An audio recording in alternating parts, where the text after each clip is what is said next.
राष्ट्र क्या है? राष्ट्र लोगों का समुदाय होता है जिनका परस्पर जुड़ाव होता है। इस जुड़ाव का कारण ऐतिहासिक, सांस्कृतिक अथवा आपस में मिलजुल कर किसी शक्ति से संघर्ष करने का अनुभव होता है। व्याख्या: राष्ट्र क्या होता है? सरल भाषा में समझिए। राष्ट्र का मतलब होता है ऐसे लोगों का समूह जो एक दूसरे से किसी गहरे रिश्ते या जुड़ाव से जुड़े होते हैं। ये जुड़ाव कैसे बनते हैं? इसके 3 मुख्य कारण हो सकते हैं। 1. ऐतिहासिक जुड़ाव, इतिहास से जुड़ी एकता। जैसे अगर एक समूह के लोग सदियों से एक साथ रहते आए हैं, उनके पूर्वज एक जैसे संघर्षों से गुजरे हैं, तो उनके बीच एक भावनात्मक रिश्ता बन जाता है। उदाहरण: भारत में 1857 की क्रांति ने लोगों को एक साथ अंग्रेजों के खिलाफ खड़ा किया। ये साझा अनुभव भविष्य में भारत को एक राष्ट्र बनने की दिशा में ले गया। 2. सांस्कृतिक जुड़ाव, धर्म, भाषा, परंपरा। अगर लोगों की भाषा, धर्म, त्योहार, पहनावा, रहन सहन जैसी चीजें मिलती जुलती हैं, तो भी उनमें एकता का भाव पैदा होता है। उदाहरण: बंगाल के लोग बांग्ला भाषा बोलते हैं, दुर्गा पूजा जैसे त्योहार साथ मनाते हैं, इससे उनमें एक सांस्कृतिक जुड़ाव महसूस होता है। 3. साझा संघर्ष, किसी बाहरी ताकत से लड़ाई। जब लोग किसी एक बड़ी ताकत के खिलाफ मिलकर लड़ते हैं, तो उनके बीच एक मजबूत भाईचारा बनता है। उदाहरण: भारत की आजादी की लड़ाई में हिंदू, मुस्लिम, सिख, ईसाई सभी ने मिलकर अंग्रेजों से संघर्ष किया। ये साझा संघर्ष भारतीय राष्ट्र निर्माण की नींव बना। निष्कर्ष: राष्ट्र कोई केवल भूभाग नहीं होता, बल्कि वह एक भावना है जो लोगों को इतिहास, संस्कृति और संघर्ष के जरिए जोड़ती है। जैसे एक परिवार को रिश्ते जोड़ते हैं, वैसे ही एक राष्ट्र को साझा पहचान और अनुभव जोड़ते हैं। राज्य और राष्ट्र में क्या अंतर है? राज्य एक भौगोलिक इकाई है तो राष्ट्र एक विचार। राज्य में जनसंख्या, भूगोल, सरकार अथवा संप्रभुता भी हो सकती है, परंतु उस क्षेत्र में निवास करने वाले लोगों में एक होने का एहसास नहीं होता, जबकि राष्ट्र में उस क्षेत्र में निवास करने वाले लोगों में परस्पर जुड़ाव का एहसास होता है। व्याख्या: राज्य और राष्ट्र में क्या फर्क है? सरल उदाहरण के साथ समझिए। राज्य, स्टेट और राष्ट्र, नेशन दोनों दिखने में एक जैसे लग सकते हैं, लेकिन दोनों का मतलब और भावना अलग होती है। 1. राज्य क्या होता है? राज्य एक भौगोलिक नक्शे पर दिखने वाला इलाका होता है जिसमें ये 4 चीजें होती हैं। वहाँ लोग, जनसंख्या रहते हैं, एक सही संगठित सरकार होती है, उस जगह की सीमाएं तय होती है, भूगोल, वहाँ की सरकार के पास अपना कानून और फैसला लेने की ताकत, संप्रभुता होती है। उदाहरण: अफगानिस्तान एक राज्य है, वहाँ सरकार, जनसंख्या और सीमाएं हैं, लेकिन वहाँ के लोग कई जातियों में बटे हैं और एक दूसरे से पूरी तरह जुड़े नहीं हैं, इसलिए वह एक राष्ट्र नहीं कहलाता। 2. राष्ट्र क्या होता है? राष्ट्र एक भावना है, एक विचार है।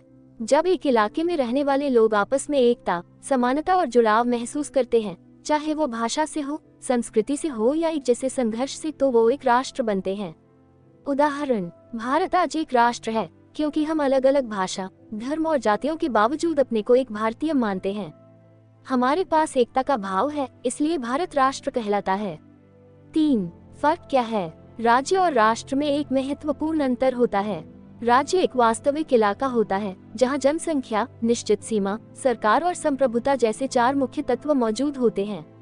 उदाहरण के लिए पाकिस्तान और अफगानिस्तान को राज्य कहा जा सकता है क्योंकि इनके पास अपनी सीमाएं, सरकार और कानून व्यवस्था है। दूसरी ओर, राष्ट्र एक भावना या विचार होता है जिसमें लोगों के बीच एकता, सांस्कृतिक और ऐतिहासिक जुड़ाव होता है। भारत और जापान इसके अच्छे उदाहरण हैं, जहां रहने वाले लोग आपसी विविधताओं के बावजूद अपने को एक राष्ट्र के रूप में देखते हैं और उनमें गहरा भावनात्मक संबंध होता है। इस प्रकार राज्य एक ठोस संरचना है, जबकि राष्ट्र एक मानसिक और सामाजिक अनुभव का परिणाम होता है। निष्कर्ष: राज्य शरीर की तरह होता है और राष्ट्र उसकी आत्मा की तरह। राज्य में शासन जरूरी होता है, लेकिन राष्ट्र में मन से जुड़ाव जरूरी होता है। हर राष्ट्र राज्य हो सकता है, लेकिन हर राज्य राष्ट्र नहीं होता। राष्ट्र का विकास कहाँ हुआ था तथा इसके उद्भव की क्या प्रक्रिया थी? राष्ट्र सर्वप्रथम एक यूरोपीय परिकल्पना है और पश्चिमी यूरोप में सर्वप्रथम आधुनिक राष्ट्र का मॉडल विकसित हुआ। वहाँ उसका विकास हम 2 चरणों में देख सकते हैं। प्रथम चरण 16वीं सदी से 18वीं सदी। इस चरण में सामंतवाद के पतन तथा चर्च व्यवस्था के कमजोर पड़ने का फायदा उठाकर यूरोप के कुछ महत्वाकांक्षी शासकों ने राष्ट्रीय राज्य को स्थापित किया। उन्होंने अपनी निश्चित भौगोलिक सीमा निर्धारित की तथा प्रशासनिक केंद्रीयकरण पर बल दिया। फिर ये शासक अपने को राष्ट्रीय शासक के रूप में प्रस्तुत करने लगे तथा सांस्कृतिक एवं भाषा एकरूपता पर बल दिया। परंतु आंतरिक रूप में ये राष्ट्र विभाजित था, क्योंकि इनमें निवास करने वाले लोगों का विभाजन विशेषाधिकार प्राप्त एवं विशेषाधिकार विहीन समुदाय के बीच था। एक तरफ कुलीन एवं पादरी विशेषाधिकार प्राप्त समूह में शामिल थे, अतः लोगों के बीच एक होने का एहसास नहीं था। द्वितीय चरण 19वीं सदी तथा उसके पश्चात। इस चरण में आधुनिक राष्ट्रवाद का विकास हुआ। इसका विकास फ्रांस की क्रांति के पश्चात हुआ। फ्रांस की क्रांति के मध्य मानव एवं नागरिक अधिकारों की उद्घोषणा हुई। सभी प्रकार के विशेषाधिकारों का अंत कर दिया गया। राजा की प्रजा राज्य के नागरिक में परिवर्तित हो गया। उसी समय रूसों की जनसंप्रभुता की अवधारणा को स्वीकृति मिली। इन सारे बदलावों का परिणाम था नागरिकों के बीच परस्पर एक होने का एहसास, तथा इसी के बाद आधुनिक राष्ट्रवाद अस्तित्व में आया तथा फ्रांस से यूरोप के अन्य क्षेत्रों में इसका प्रसार हुआ।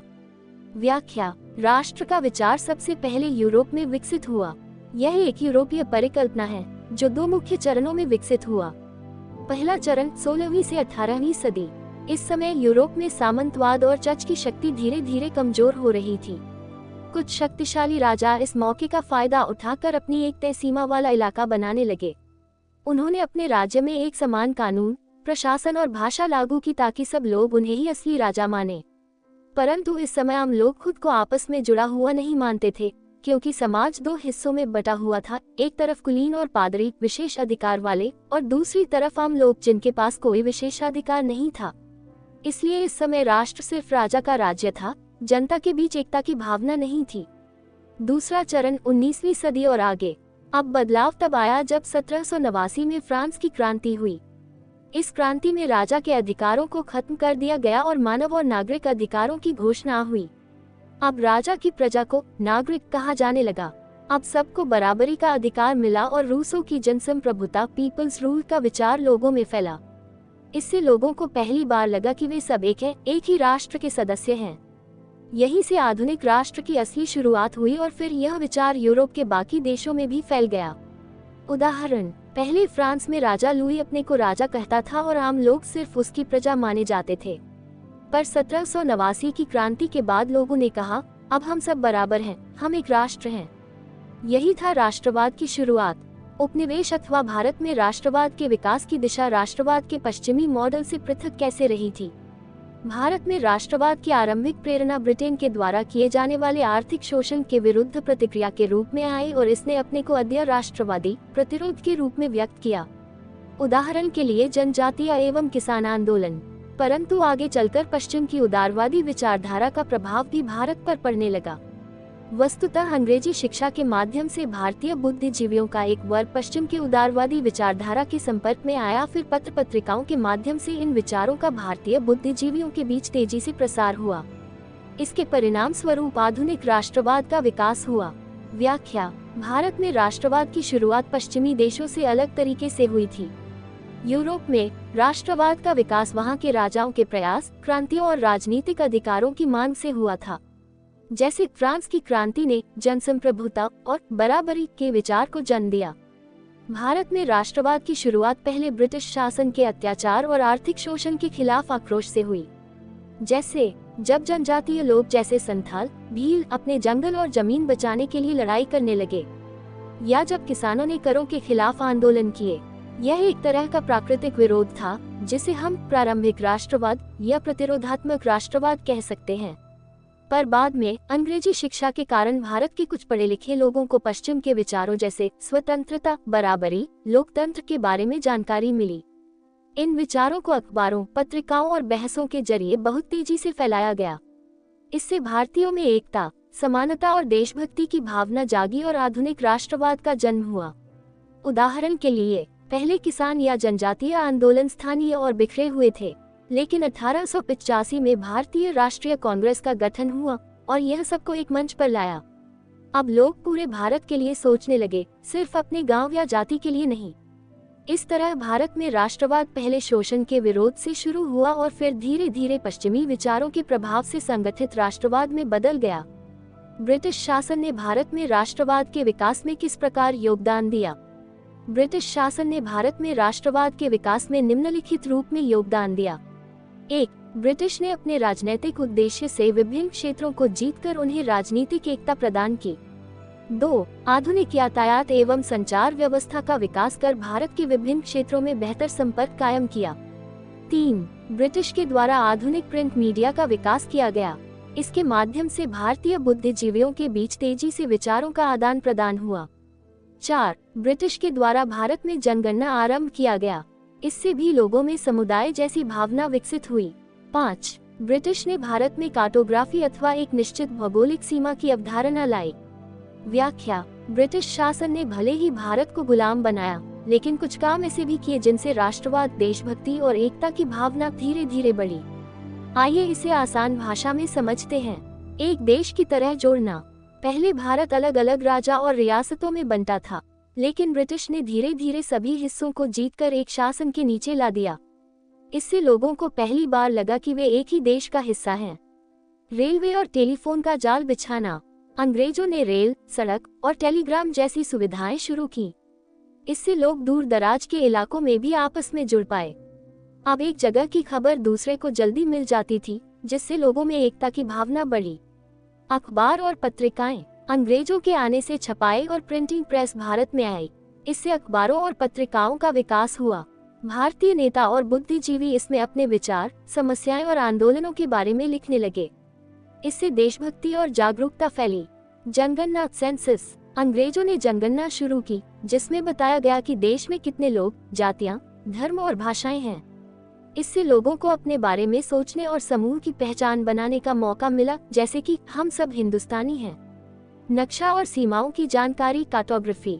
अंग्रेजों ने पूरे भारत का नक्शा बनाया, जिससे पहली बार लोगों को भारत की एक निर्धारित सीमा का एहसास हुआ कि हमारा देश इतना बड़ा है और हम सभी उसी के नागरिक हैं। उदाहरण: अगर अंग्रेजों ने रेलवे न बनाई होती तो बंगाल और पंजाब के लोग आपस में संपर्क नहीं कर पाते। अगर अखबार न होते तो बाल गंगाधर तिलक जैसे नेता देश भर में अपनी बात नहीं पहुंचा पाते। इस तरह भले ही उनका उद्देश्य खुद का फायदा था, लेकिन इन बदलावों से भारत में राष्ट्रवाद को मजबूती मिली।